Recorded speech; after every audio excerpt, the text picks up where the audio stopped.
se présenter devant moi. Totenkopf. Commandant, les rotors de bâbord avant ont subi des avaries. Nous perdons de l'altitude. Navigation en arrière toute. Tirez-nous de ce guépier. Francesca, il faut que je me pose sur cette île. Je ne mettrai pas en péril des vies humaines pour satisfaire à tes caprices puérils. Ils tiennent Dex. Annulez le dernier ordre.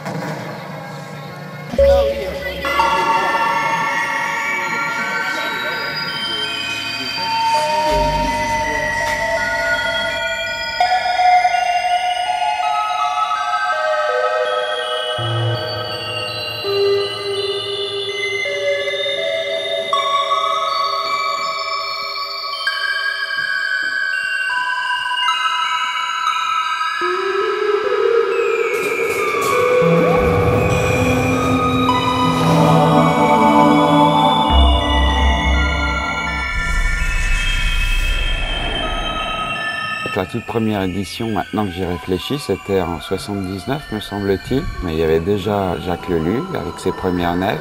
Et je venais de sortir Temps Blanc, mon tout premier bouquin. En 81, j'ai été réinvité. Et puis là, j'ai même un peu participé à l'élaboration du catalogue, qui à l'époque se faisait encore avec une IBM à boules et des lettres à 7. Donc il y avait à nouveau, je crois, Jacques Lelu. C'est là qu'on s'est rencontrés avec toi, Claude, et toute l'équipe de Friction, en fait, qui s'était étoffée avec Didier Cotier, avec Jean-Claude Isard, pas mal déjà d'auteurs plus connus, quoi. Le festival avait un peu plus d'ampleur. On a été invité une autre fois, en 89, l'âge d'or du festival de Roanne. Et là, il y avait pas mal d'invités prestigieux. Je crois qu'il y avait Bilal même, il me semble. Il y avait des gens comme ça. Une première pour moi, parce que je crois que c'est à ce festival-là que, pour la toute première fois, je me suis trouvé à devoir causer devant des gamins. Que j'avais jamais fait. Bon, après, je l'ai fait quelques dizaines de fois depuis. Édition 2005, de nouveau Château de la Roche. C'est là que je retrouve Didier Cotier, Claude Yvan Sédanou. Et peu à peu, j'ai découvert que la SF, c'était sous couvert d'une littérature du futur.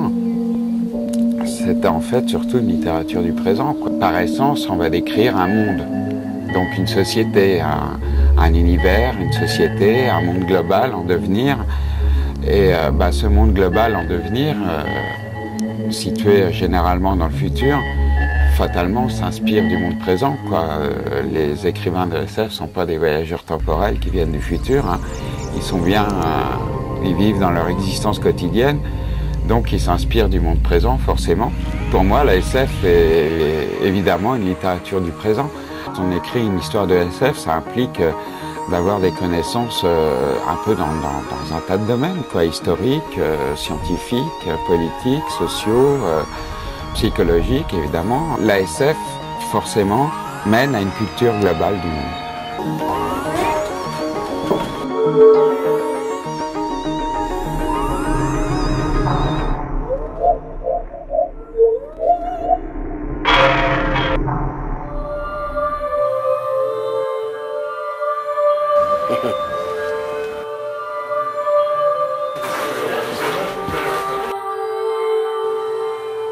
Dans ce qui sont que la comtesse a accouché de Natacha, ma maman.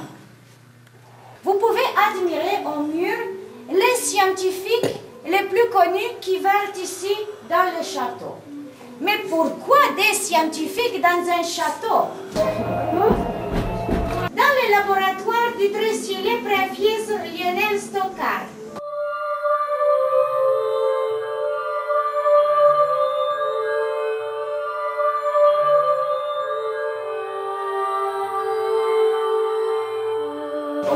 Le regard, c'est quand même l'âme de l'homme. Le laboratoire de mon grand-père, c'est encore ici chez moi. 12 ans dérangé quand même, travail comme ça, quand même, hein. Vous allez passer peut-être à la postérité. Alors on y va. Oui, voilà. Ça marche.